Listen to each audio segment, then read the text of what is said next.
Hoje é 30 de agosto de 2012. Eu vou estar falando hoje sobre a questão do behaviorismo, as reflexões epistêmicas interessantes feitas na escola do behaviorismo. O behaviorismo é uma escola que tem algumas coisas interessantes e tem algumas críticas que são feitas classicamente, né, sobre a questão principalmente da aderência aí frente a uma escola mais positivista, objetivista, frente a uma aderência aí dos paradigmas das ciências naturais, né? Foi uma escola que acontece nos Estados Unidos, num contexto de industrialização, de urbanidade, né? E que traz, então, uma série de características muito próximas e determinadas, então, por esse fundo sócio-histórico. Né? Vou estar lendo alguns trechos de livros sobre a reflexão epistêmica, por exemplo, o livro do Fernando Gonzalez Reis, Sujeito e Subjetividade. Na página 14, ele começa falando do behaviorismo, que é uma frase interessante que ele diz.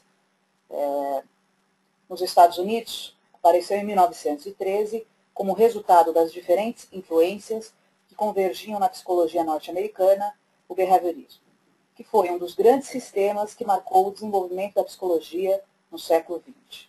O behaviorismo considerou de forma explícita a criação de uma psicologia à imagem e à semelhança das ciências naturais. Então, isso que eu havia dito, né, a grande aderência, então, da escola do sistema behaviorista, às características epistêmicas, metodológicas das próprias ciências naturais. Né? Ainda no livro do Fernando Reis, quer dizer, na página 15, ele está falando, de acordo com Koch, 1964, né, o behaviorismo clássico, e a gente está falando do behaviorismo clássico, seria metodológico, né, apoia-se em 5 princípios fundamentais. O objetivismo, que é esse aqui que eu coloquei, né, a orientação estímulo-resposta, o caráter periférico, ênfase na aprendizagem por associação e o ambientalismo. Né. O objetivismo, nós vamos ver, né, está muito marcada na ideia de tornar objetiva o estudo da conduta e do comportamento. Né? E o pragmatismo na questão de produzir um conhecimento que tenha como parâmetro aí referências da realidade objetiva. Né?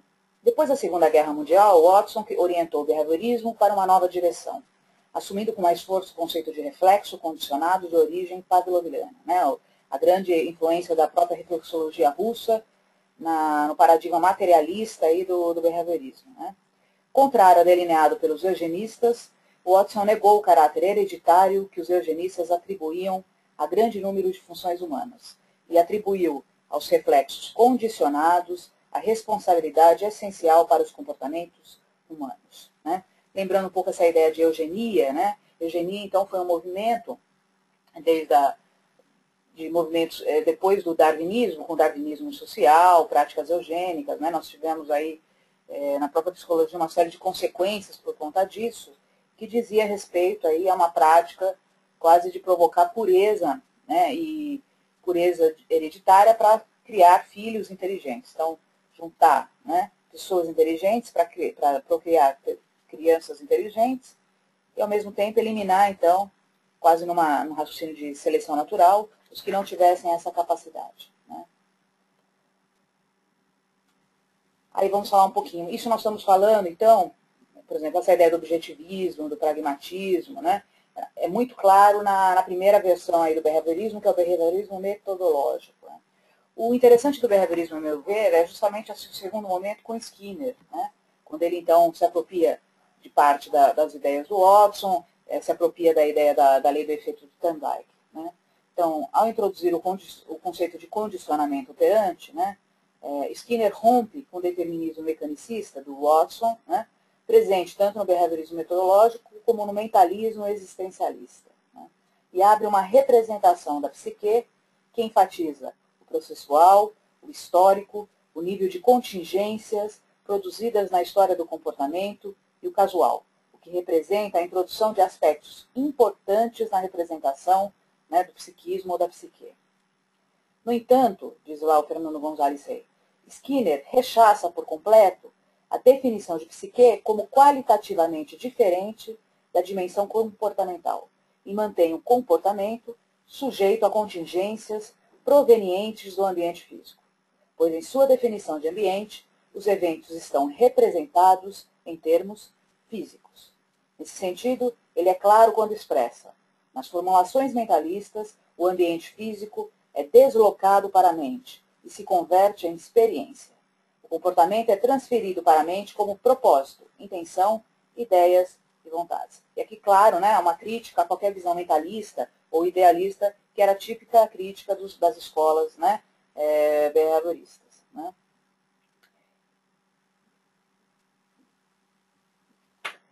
Muito interessante eu estou lendo alguns livros do Fernando, né, porque o Fernando tem uma visão bastante dialógica, que é, ao mesmo tempo, mostrar esse crescimento e essas contribuições que, por exemplo, as escolas trazem, como o behaviorismo, e também fazendo críticas, né, onde o behaviorismo, então, pecou. Né, porque, na opinião dele, ele peca quando ele não trabalha a questão, né, de uma diferença qualitativa entre a subjetividade, por exemplo, e o comportamento. Ele coloca as duas coisas, né, como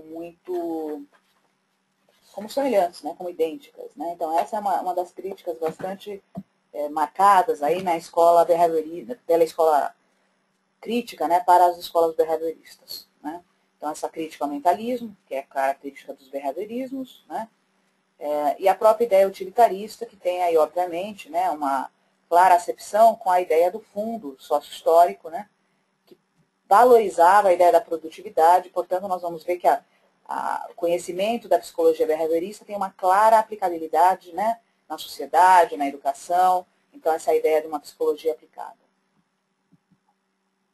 Uma grande influência da reflexologia soviética, como já disse, o Pavlov com um papel bastante destacado, né? Pavlov que não tinha nada a ver com psicologia, mas que ao estudar reflexos, né, e estava estudando aí o processo digestório usando cães, ele acaba, de alguma maneira, então, desenvolvendo toda uma teoria, uma ideia que vai ajudar bastante o Watson aí na relação do condicionamento clássico, né, e fazer uma analogia, então, com o comportamento humano.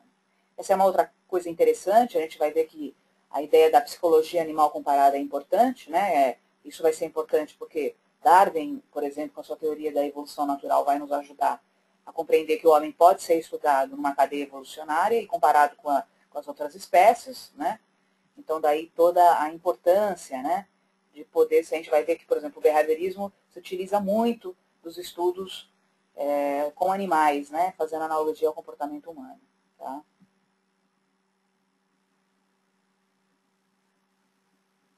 Então, a ideia dos reflexos condicionados, né, que se resulta em quê? Que um estímulo neutro vai provocar, né, por parelhamento, uma resposta reflexo adquirida.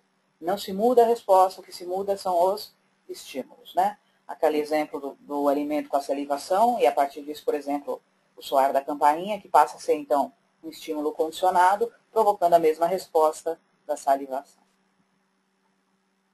Quais foram, então, se a gente pudesse organizar, né, as grandes contribuições dessa psicologia behaviorista para a psicologia moderna? Ela estabelece medidas exatas, a unidade mínima de análise que é o comportamento, desenvolve uma terminologia técnica exata, né, clareia e delimita um objeto de estudo positivo, que é a ideia do comportamento, né, que se localiza no tempo e no espaço, desenvolve uma metodologia, né, bastante controlada e uma grande crítica às explicações metafísicas. Então, traz uma nova concepção, aí sim, materialista, né, ambientalista, de homem, e portanto, fundamentada na ideia do monismo, do comportamento monista, que não tem separação, não é mente ou corpo, mas é o comportamento. Reflexos condicionados, né, a grande contribuição dessa descoberta dos reflexos condicionados, que vai se dar no que a gente vai chamar de condicionamento clássico ou respondente, né, o que antes se denominava vida psíquica e de alguma maneira então se delimitava a ideia de uma vontade, um querer interno, passa a ser considerado como um imenso complexo de reflexos condicionados, ou seja, de respostas dadas a estímulos condicionados a outros originais, né, que eram chamados incondicionados. Aí aqui outros grandes nomes, né, da própria área da medicina, que vai, de alguma maneira, trazer contribuição para, né, o entendimento da fisiologia. Então, Becherin, os reflexos motores, a própria ideia da reflexologia soviética, né, que é interessante parar aqui para fazer uma reflexão, porque nós vamos ver que a base da reflexologia soviética não foi só interessante para os behavioristas, mas vai ser muito importante também, por exemplo, né, para a instauração do paradigma materialista dialético, que é um dos que nós vamos trabalhar com a psicologia sócio-histórica. Então, nós podemos dizer que eles vêm do mesmo patamar paradigmático inicialmente. Né?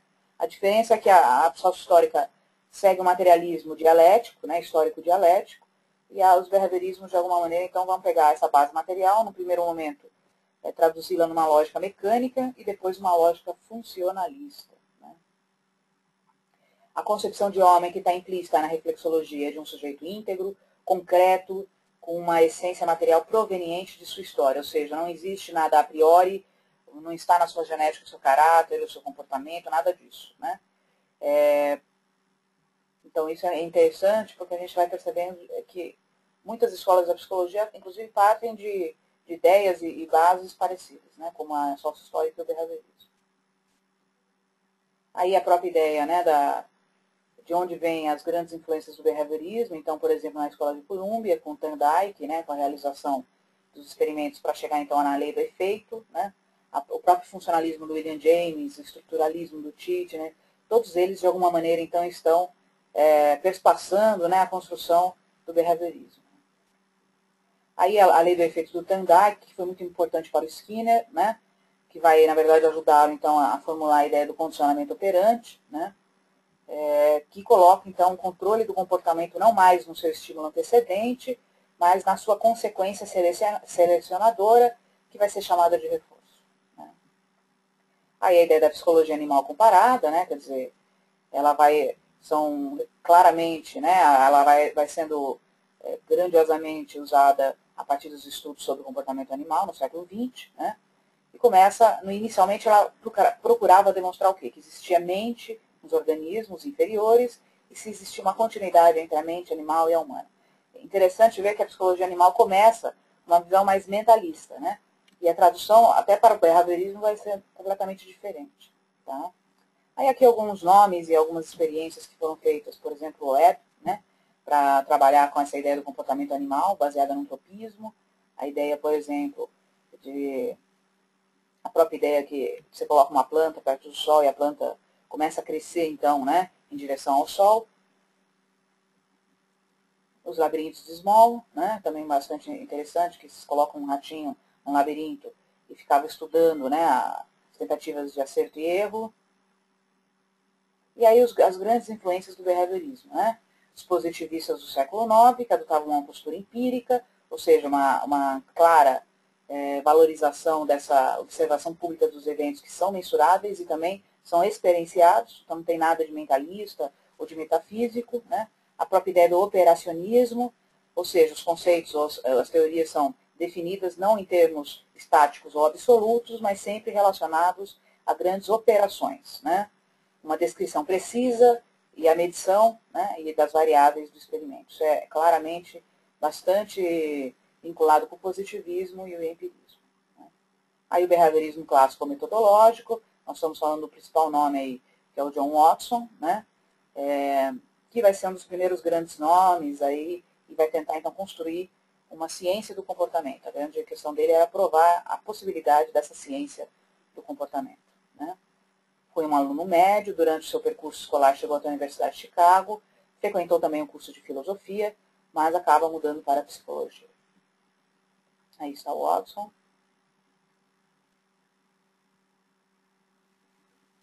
Como professor de psicologia animal, né, desenvolve várias investigações, investigando o comportamento de ratos e macacos, né, e aí ele vai então, aquilo que eu falei, vai tentando desenvolver de uma maneira mais objetiva um modelo de psicologia não mais debruçado sobre paradigmas mentalistas ou metafísicos, né, mas trabalhando então com um objeto positivo, que seria esse comportamento.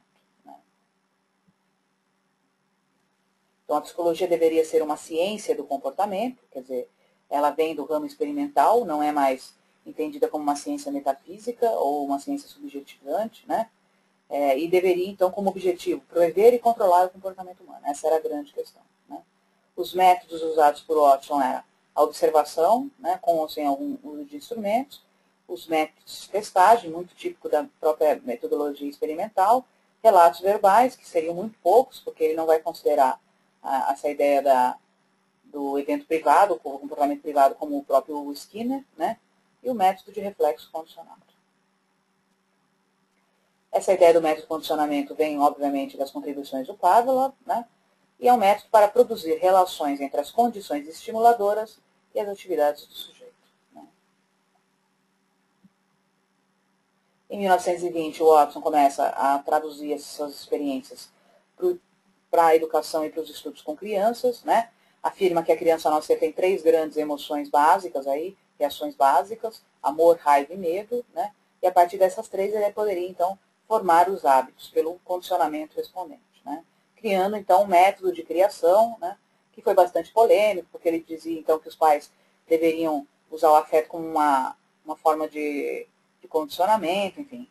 E ele termina a vida dele, na verdade, muito mais voltado para a área de publicidade. Nós vamos ver que ele vai ter um problema na área acadêmica, vai ser afastado, e aí ele tenta, então, construir o início aí de uma, talvez, psicologia do consumidor.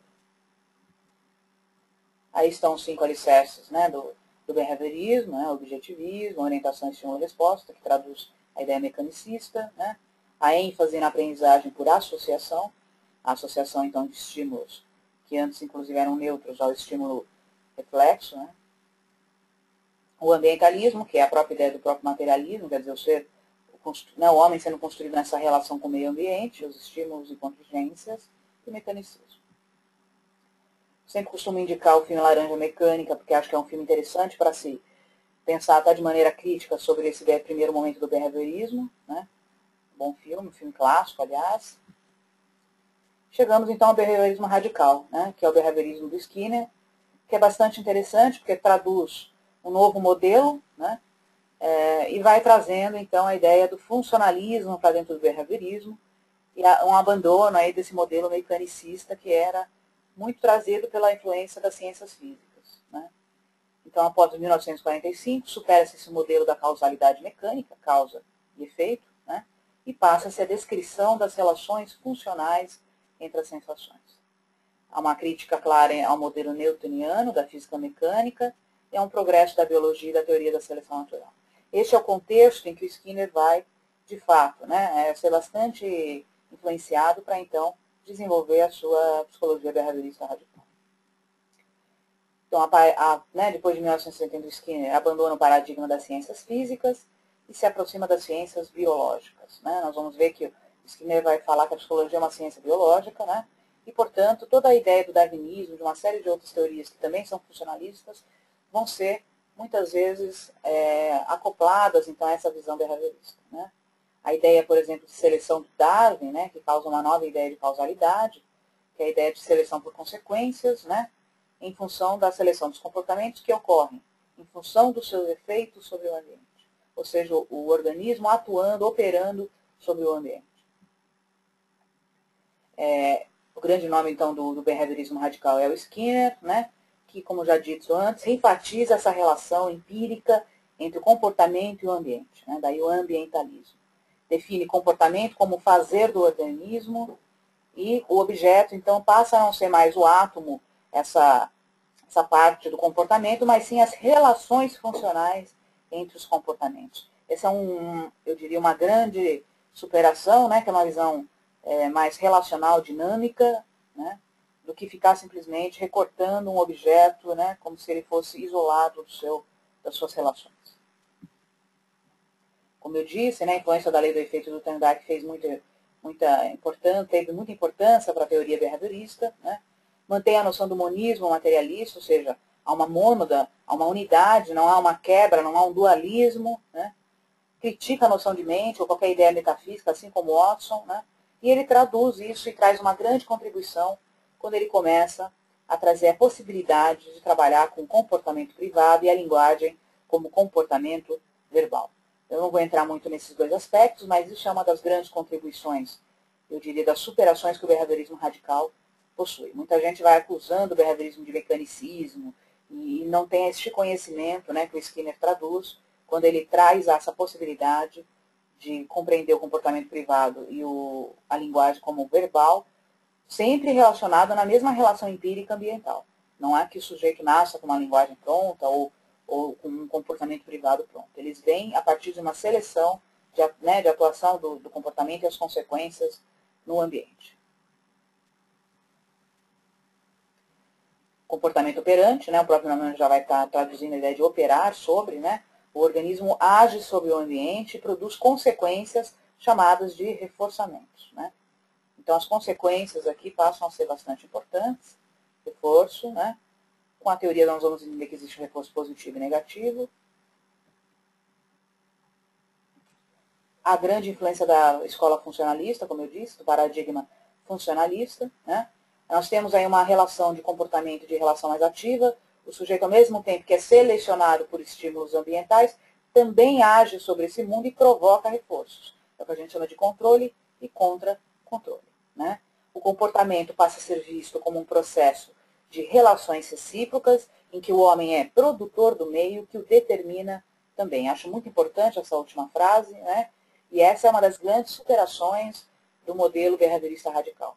Ele traduz uma ideia muito mais de um sujeito ativo do que a ideia de um sujeito passivo, a uma lógica, por exemplo, mecanicista, estímulo-resposta. Aí uma série de exemplos de reforços, inclusive sociais, o dinheiro, o afeto, por exemplo, que são reconhecidamente, historicamente, um reforço que tem uma contingência bastante generalizada. E aí a própria ideia de o reforço tem uma história contingencial, inclusive singularizada. Não, há um reforço social, mas a força desse reforço para cada sujeito depende dessa história ontogenética. Para se compreender o comportamento, sempre se deve pensar nessa tríplice contingência. O nível filogenético, que é a ideia da espécie, a carga biológica genética que vem com a espécie. O nível ontogenético, que é esse nível de história comportamental individual, do singular. E nível cultural, que são os reforçamentos sociais. Então, para explicar o comportamento humano idealmente, nós teríamos que passar por esses 3 níveis aí. Uma coisa interessante. Obviamente que a psicologia tem um interesse bastante especial nesse nível ontogenético, mas não se desconsidera nem se descaracteriza os outros dois. Então, quais são as aplicações do condicionamento operante? Muito utilizado na área da educação, através do que vai ser chamado ensino programado. Aqui no Brasil, grande parte desse método de ensino programado veio com a professora Carolina Bori. A modificação de comportamentos em crianças com algum tipo de deficiência, comportamentos psicóticos também é bastante usual. Hoje utilizado muito para trabalhar com distúrbios alimentares, por exemplo, fobias, depressão. E aí um terceiro momento das escolas comportamentais, que é o momento cognitivo, já mais contemporâneo, no final dos anos 60, quando nós vamos ter pessoas, de alguma maneira, insatisfeitas com os modelos comportamentais, estritamente comportamentais, porque os modelos comportamentais não trabalham com a ideia de intencionalidade do sujeito, e também muita gente da área, veio algumas pessoas da área da psicanálise também, que não tinham, então, encontrado um paradigma satisfatório. A grande diferença da abordagem cognitiva é que eles reconhecem a ideia do condicionamento operante, porém, há uma mediação aí que não é considerada pelos comportamentalistas como Skinner. Há uma mediação cognitiva. Então, se começa a reconhecer que, entre a relação do comportamento e, por exemplo, o reforço, há uma representação do sujeito sobre essa experiência, e isso forma, por exemplo, a ideia de uma crença ou a ideia de um pensamento, que pode se tornar um pensamento automático e, por exemplo, disfuncional na vida do sujeito. Uma das grandes teorias aí que vai se dar na abordagem cognitiva é a ideia de aprendizagem social e modelação, onde se diz, apenas observando é possível aprender e registrar o evento. Então, não precisa necessariamente passar pela reprodução do comportamento, por exemplo, operante. Isso é uma ideia interessante, que o behaviorismo, por exemplo, do Skinner, não vai trabalhar com essa ideia, e é o reconhecimento, claro, de processos cognitivos, como a atenção, a memória, emoção e etc. Bandura, que é um grande nome aí, que vai ser um dos grandes críticos do modelo do condicionamento operante, trazendo de novo a ideia do movimento mediacional, do cognitivo, e colocando o indivíduo pode se comportar antes de aprender. Quer dizer, não necessariamente ele tem que passar pela experiência de condicionamento operante para aprender um comportamento. eles dão exemplos claros e nítidos sempre de eventos como aprendizado de habilidades que sem passar por essa, quer dizer, passando por essa experiência não se teria resultado, né? Quer dizer, se você não sabe voar, você vai tentar passar por uma relação contingencial, obviamente há uma grande chance de acontecer um acidente. Então, você pode, por exemplo, colocar o sujeito numa exposição e observação de uma situação de alguém pilotando um avião ou, né, de um simulador, que você conseguiria, então, essa ideia de modelar, né, aprender socialmente.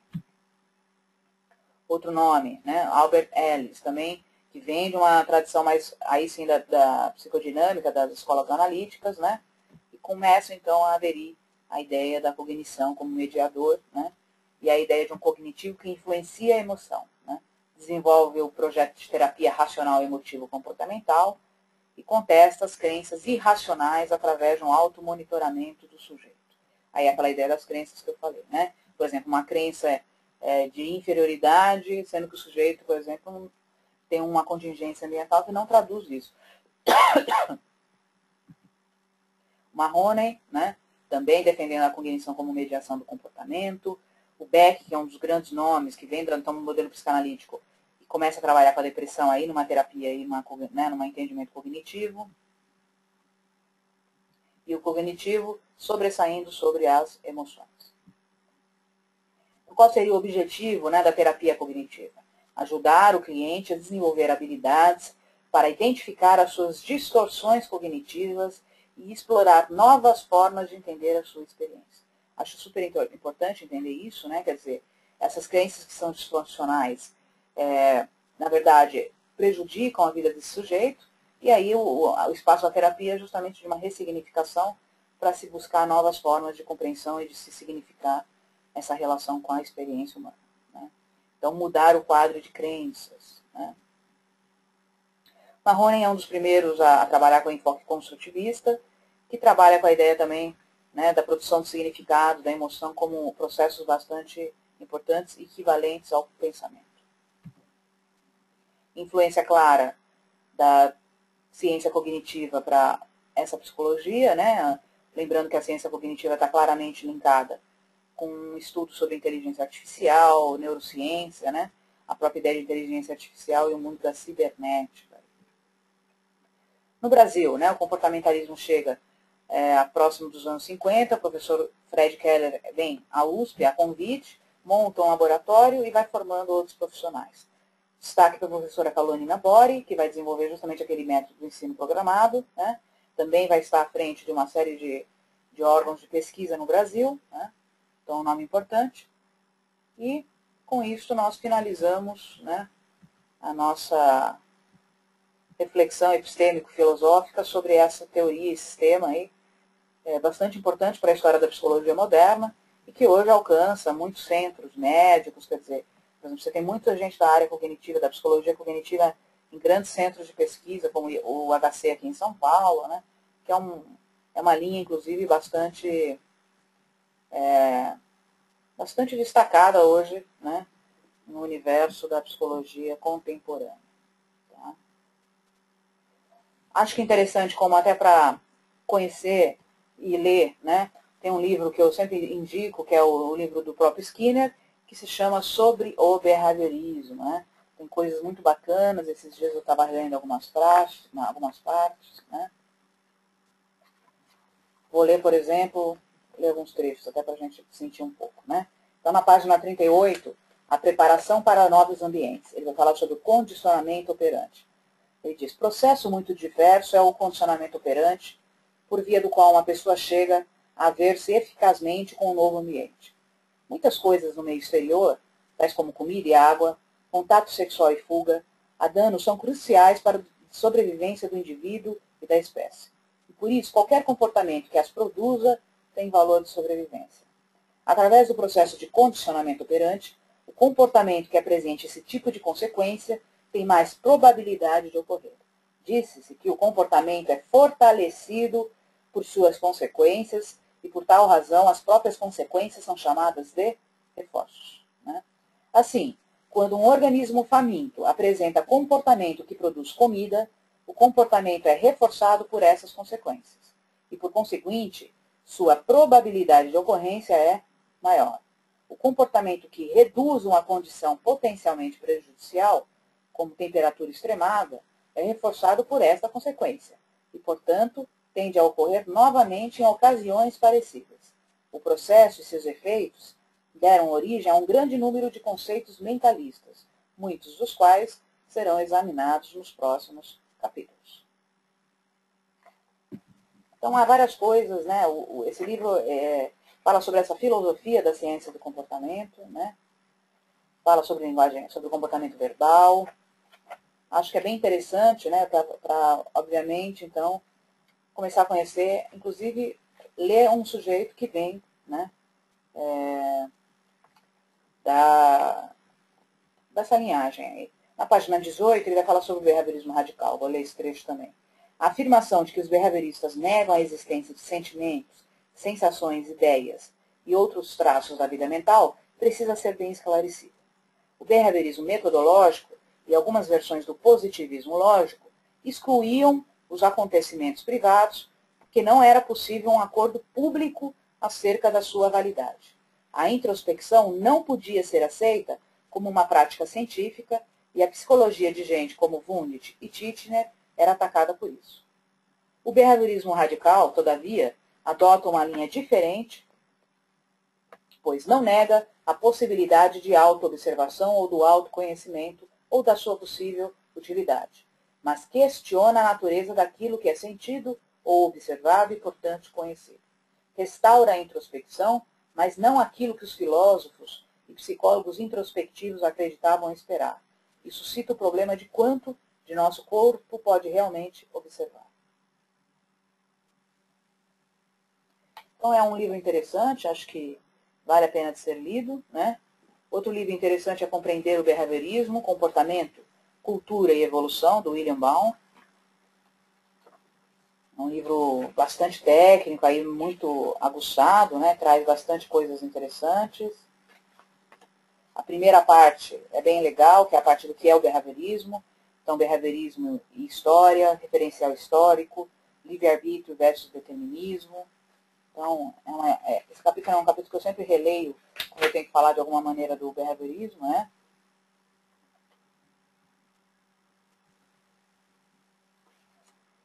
E tem uma linguagem bacana, bota trechos originais dos autores, né?